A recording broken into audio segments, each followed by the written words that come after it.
ಹಿರಿಮಳ್ಳಿ ಗ್ರಾಮದ ಶ್ರೀ ಲಕ್ಷ್ಮೀದೇವಿ ಮತ್ತು ದೇವಿರಮ್ಮನವರ ಹಬ್ಬದ ಮಹೋತ್ಸವ ಬಹಳ ವಿಜೃಂಭಣೆಯಿಂದ ನಡೆಯುತ್ತಿದೆ.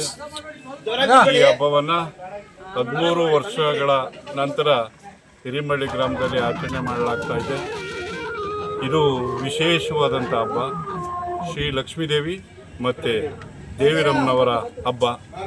ಈ ಹಬ್ಬದ ಪ್ರಯುಕ್ತ ನಾವು ಮೊದಲು 3 ವರ್ಷದಿಂದ ಪ್ರಾರಂಭ ಮಾಡಿ ನಾವು ಲಕ್ಷ್ಮೀದೇವಿ ಅಮ್ಮ ದೇವಸ್ಥಾನದ ಒಂದು ಹಳೆಯ ಕಟ್ಟಡವನ್ನು ತೆಗೆದು ಹೊಸ ಜೀರ್ಣೋದ್ಧಾರವನ್ನು ಕಟ್ಟಡವನ್ನು ಈಗ ಮಾಡಿ ಅದನ್ನು ಪ್ರಾರಂಭ ಮಾಡ್ತಾ ಇದ್ದೀವಿ. ಈ ಹಬ್ಬದ ಪ್ರಯುಕ್ತ ಈ ಹಬ್ಬ 1 ತಿಂಗಳು 2 ತಿಂಗಳು ವರೆಗೆ ಈ ಹಬ್ಬ ಪ್ರಾರಂಭ ಆಗಿ ಗ್ರಾಮದಲ್ಲಿ ನಡೆಯುತ್ತೆ.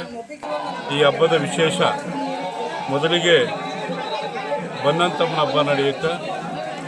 ಬನ್ನಂತಮ್ಮನ ಹಬ್ಬ ಅಂದರೆ ಸುಂಕದ ಅಮ್ಮನವ್ರನ್ನ ನಾವು ಗ್ರಾಮದ ಹೊರಗಡೆಯಿಂದ ತಂದು ಇಲ್ಲಿ ಗ್ರಾಮದಲ್ಲಿ ಕೂರಿಸಿ ತಾಯಿಗೆ ಕಾಣಿಕೆಯನ್ನು ಕೊಟ್ಟು ನಮ್ಮ ನೆಂಟರಿಷ್ಟರಿಗೆ ಭಕ್ತಾದಿಗಳಿಗೆ ನಾವು ಈ ಊಟವನ್ನು ಬಡಿಸಿ ಅಮ್ಮನವರನ್ನು ವಿಸರ್ಜನೆ ಮಾಡ್ತೀವಿ.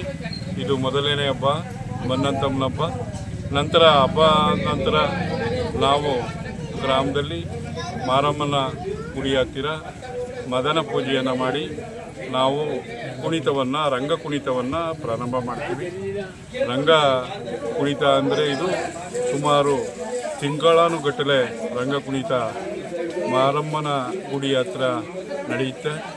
ಈ ರಂಗ ಕುಣಿತಕ್ಕೆ ಪ್ರತಿದಿನ ಗ್ರಾಮಸ್ಥರು, ಯುವಕರು ಎಲ್ಲರೂ ಸೇರಿ ತುಂಬ 3,000-4,000 ಜನ ಸೇರಿ 1 ತಿಂಗಳವರೆಗೆ ರಂಗ ಕುಣಿತವನ್ನು ಮಾಡ್ತೀವಿ.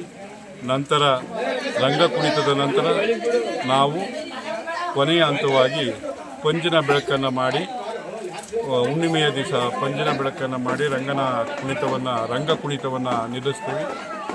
ನಂತರ ನಾವು ಈಗ ಹಬ್ಬದ ಒಂದು ದೇವಿರಮ್ಮನವರ ಹಬ್ಬದ ಪ್ರಯುಕ್ತ ದೊಡ್ಡ ಹೆಬ್ಬಾರೆ ಮತ್ತು ಚಿಕ್ಕ ಹೆಬ್ಬಾರೆ ಅಂತೇಳಿ ದೇವಿರಮ್ಮನವರ ಒಂದು ಹೆಬ್ಬಾರೆ ಉದ್ದಪ್ಪನವರು ಹಬ್ಬವನ್ನು ಗುರುವಾರ ದಿವಸ ಪ್ರಾರಂಭ ಮಾಡಿ ಶುಕ್ರವಾರ ದಿವಸ ಗ್ರಾಮದಲ್ಲಿ ದೇವಿರಮ್ಮನವರ ಜಾತ್ರೆಯನ್ನು ಮಾಡಿ ಶನಿವಾರ ತಾಯಿಯನ್ನು ಹುತ್ತಕ್ಕೆ ಏರಿಸುವುದು, ಅಂದರೆ ಲಕ್ಷ್ಮೀದೇವಿಯ ಗುಡಿಯೊಳಗೆ ತಾಯಿಯನ್ನು ನಾವು ಸೇರಿಸ್ತೀವಿ. ಈ ತದನಂತರ ನಾವು ಈ ಹಬ್ಬ ಮುಗಿದ ನಂತರ ಒಂದು 15 ದಿವಸದ ಒಳಗೆ ಹಿರೇದೇವರ ಹಬ್ಬವನ್ನು ನಾವು ಮಾಡ್ತೀವಿ. ಹಿರೇದೇವರ ಹಬ್ಬ ಅಂದರೆ ವಿಶೇಷವಾಗಿ ಕೊಂಡೊಯ್ಯುವುದು. ನಾವು ವೀರಭದ್ರ ಸ್ವಾಮಿ ಒಂದು ದೇವರನ್ನು ಮೆರವಣಿಗೆ ಮಾಡುವುದು ಅದರ ವಿಶೇಷ. ನಂತರ ನಾವು ಇನ್ನೂ 15 ದಿವಸ ಬಿಟ್ಟು ಪಟ್ಟಲದಮ್ಮನ ಹಬ್ಬವನ್ನು ನಾವು ಆಚರಣೆ ಮಾಡ್ತೀವಿ. ಬಂಡಿ ಹಬ್ಬ ಅಂತೀವಿ ಇದಕ್ಕೆ ನಮ್ಮ ಒಂದು ಪಾಲಿನ ಎಲ್ಲ ಪಾಲಿಗೂ ಈ ಬಂಡಿ ಬರುತ್ತೆ. ಪ್ರತಿ ವರ್ಷ ಒಬ್ಬೊಬ್ಬರಂತೆ ನಾವು ಒಂದೊಂದು ಹಬ್ಬಕ್ಕೆ ಒಬ್ಬೊಬ್ಬರಂತೆ ಬಂಡಿಯನ್ನು ಪ್ರಾರಂಭ ಮಾಡಿ ಬಂಡಿಗೆ ಪೂಜೆಯನ್ನು ಮಾಡಿ ಬಂಡಿಗೆ ಆ ಪಾಲಿನ ಯಜಮಾನರನ್ನು ಕೂರಿಸಿ ಮೆರವಣಿಗೆ ಮುಖಾಂತರ ನಾವು ಪಟ್ಟಣದ ಅಮ್ಮನ ಗುಡಿ ಹತ್ರ ಹೋಗ್ತೀವಿ. ಅಲ್ಲಿಗೆ ಗಾಣದೋಸೂರಿನ ಎಲ್ಲ ಯಜಮಾನರು ಅಲ್ಲಿನ ಬಂಡಿ ನಮ್ಮ ಒಡಗೂಡಿ ಈ ಹಬ್ಬವನ್ನು ನಾವು ಮಾಡ್ತೀವಿ.